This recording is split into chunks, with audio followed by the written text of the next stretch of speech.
I was tweeting back at Nayib Bukele because the guy is he is such a, and he is so pathetic. Because he knows he's got nothing. He's got nothing. And one of the biggest nothings, one of the biggest sort of Achilles heel of Nayib Bukele, it's important to remember, is that this is a guy who struck deals with the very gang members that he is asserting are beyond reproach, that don't deserve due process, that should be locked away forever. Yeah, maybe they're innocent, maybe they're journalists. Who cares? Who knows? It doesn't matter. He struck deals with them, and guess what?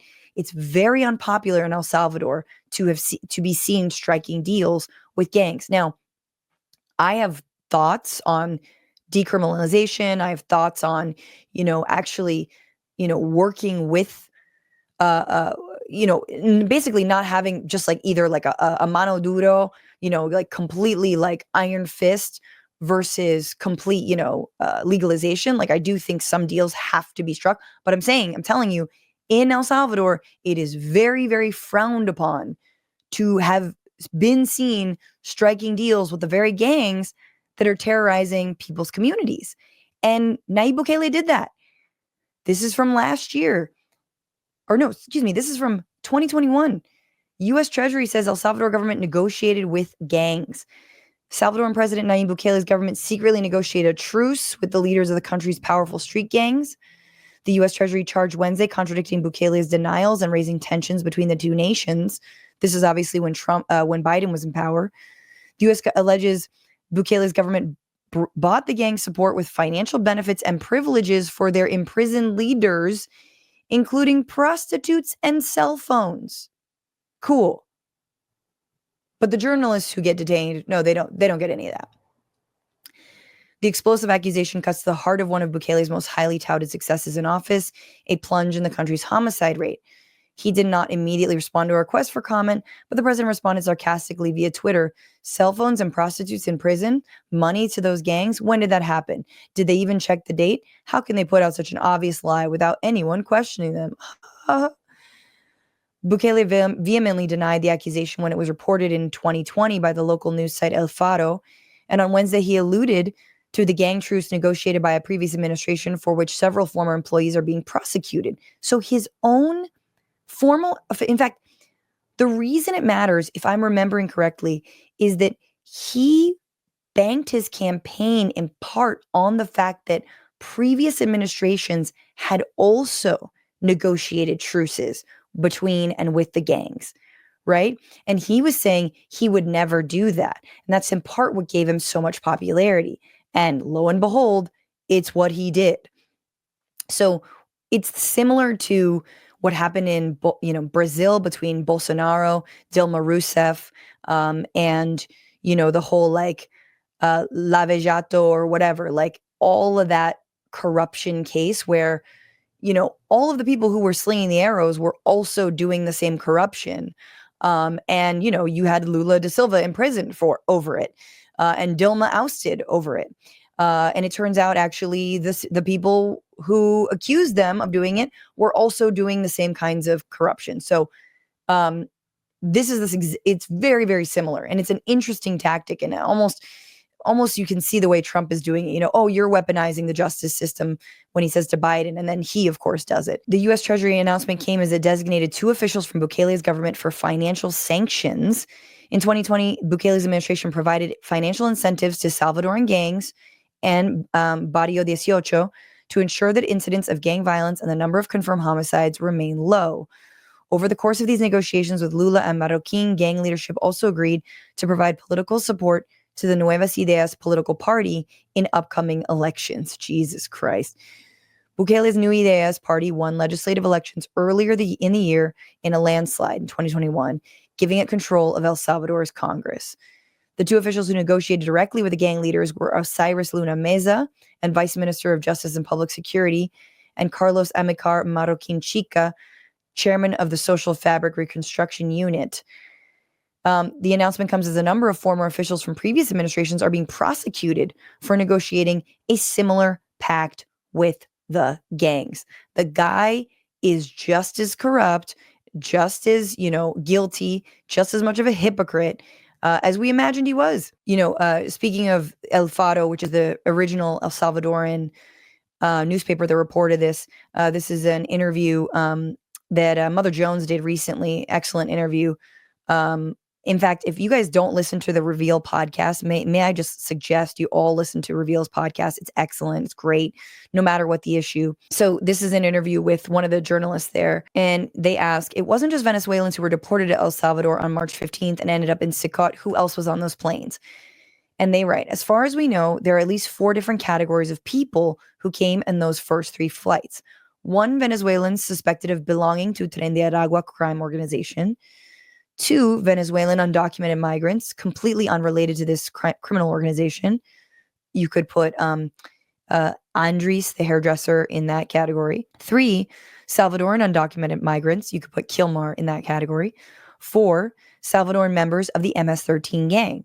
This included at least 1 gang boss who was preparing to stand trial in the United States, along with 26 other big bosses of the MS-13, some of whom had been freed from prison by the Bukele administration as part of the secret agreement his administration had negotiated with the gang. So he freed them, but then they were picked up, they were extradited to the United States, and now instead of standing trial, why do you want to avoid a trial if you are a guy who did dealings with said gang members? Instead of standing trial, those gang leaders actually were deported back to El Salvador. So this is the journalist again. Based on El Faro's reporting, I gathered that some of these gang leaders potentially had a lot of dirt on Bukele. That's right, the answer. Bukele made that secret agreement with the gangs 5 years ago that helped his party win elections. In exchange, Mr. Bukele freed some of the gang bosses, including a few who were facing extradition to the U.S. After leaving El Salvador, they were captured in Mexico and sent to the United States, where they were indicted. Some of the indictments included allegations of the gang's collusion with authorities in El Salvador. We also know that when Mr. Bukele offered Marco Rubio to receive deportees and criminals, he also requested that the gang bosses be sent back to El Salvador, and at least one of them was included in those first flights. So I don't want you to stand trial. I don't want you to have to answer questions, especially if those questions would be incriminating to me or my administration. I would rather disappear you, gang leader, into my black site, right? The question, is Bukele asking for the U.S. to deport these gang leaders to El Salvador, specifically to bury any information that they might have? I mean, to put them in jail so they can't tell their secrets? Answer, that's what we think. As you know, MS-13 is now considered a terrorist organization in the U.S. If the trial in New York proves Mr. Bukele's deals with them, it could potentially be very damaging, since it would mean that he had illegal deals with a terrorist organization and also illegally freed some of the terrorist organization leaders. I mean, ironically, this is what Bukele was saying in front of American media, right? Saying, what do you want me to do? Release a terrorist into the United States? How could I do that? It's like, oh, but you effectively did that when you struck deals with those gang members, right? And then you released them back into your own country. So what happened to the charges that the U.S. had against these MS-13 leaders? We know of only one so far. In this specific case, this one single person, we found federal court documents indicating that the Justice Department and the U.S. attorney assigned to the case asked the judge to dismiss the charges against this gang leader in order for him to be deported. And that's what happened. There was a gang leader that the U.S. had charges against, that they could have actually brought charges against, and instead El Salvador was like, dismiss the charges and just have him deported. How is this not incriminating to every single person involved in this, to Bukele and the Trump regime? That's wild. A little bit more, because I find this interview very good. How would you just qualify Bukele's regime? I've seen it described as bordering fascist. I would qualify Bukele as an authoritarian populist. It's not ideological, but rather a project of accumulation of power. Until recently, Bukele was a member of the former guerrilla party, the extreme leftist FMLN, and benefited from the Venezuelan government's Alba Petroleros Fund. Then, quite suddenly, he became almost libertarian, started to flirt with authoritarian and extreme right-wing movements all over the world, including, of course, the United States. So I would say that his project is not ideological, but rather the complete grab of the state to accumulate power and wealth. Um, I think that's really important to know, obviously. He did a little switcheroo after winning power. This is the last piece because we know that Bukele was reelected in a landslide. However, Salvadorans abroad were allowed to vote via an application, like a phone app.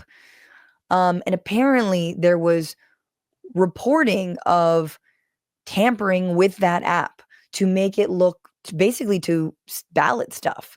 So there was a lot of suspicious activity when it comes to the last election where Bukele won, and if you remember, where Marco Rubio and Don Trump Jr. and Matt Gaetz went to the inauguration of Bukele. Like, why? It's because they salivate to do something very similar in this country. But again, there is popularity because with so many people disappeared off the streets, you're going to get some gang members. The question happens for me is what happens after? Are you just going to imprison them for life? Do they slowly die? Is this a ghetto? Is this a concentration camp? Do you put them to work? Do you wait for them to die? Do you exterminate them? I mean, truly, what happens next to these men? This is the question, though. For your typical Salvadoran, is life better because of some of the moves Bukele has made to reduce the power of gangs? And the answer, Mr. Bukele has effectively taken the gangs out of the communities of the Salvadoran people and lowered the murder rate in the country. So life is apparently better. But we know how in exchange for this so-called security, one person or one group of people is grabbing power, dismantling democracy, and there's no more accountability. He has brought the army back into our political life, which is something we thought was over in 1992 when the peace agreements ended our civil war and built the basis for our democracy. Those pillars that started our democratic life came tumbling down. They are not there anymore. There are no more checks and balances. There's a lot of violence still in El Salvador, but now it's being inflicted by authorities. Police and the army can now make arrests without a judge's order and hold anyone in prison almost indefinitely. 70,000 people have been detained in these years, which makes El Salvador the country with the highest incarceration rate, even above the United States. I don't know if any experience when only through oppression you really canceled violence has grown out of a society that is not functioning. Let me quote Archbishop Romero, who was killed in El Salvador in 1980. He used to say, violence will not be eradicated unless we address its root causes. And we have to know that gangs are just the most radical, the most horrible, and the most violent expression of a dysfunctional society. But if we don't address the causes that built a fertile ground for these young kids to become so violent, then we are not solving any problem. I love our Archbishop Romero quote. Again, he was killed by the military for speaking out and for also supporting rural movements, working class people's movements against the military at that time.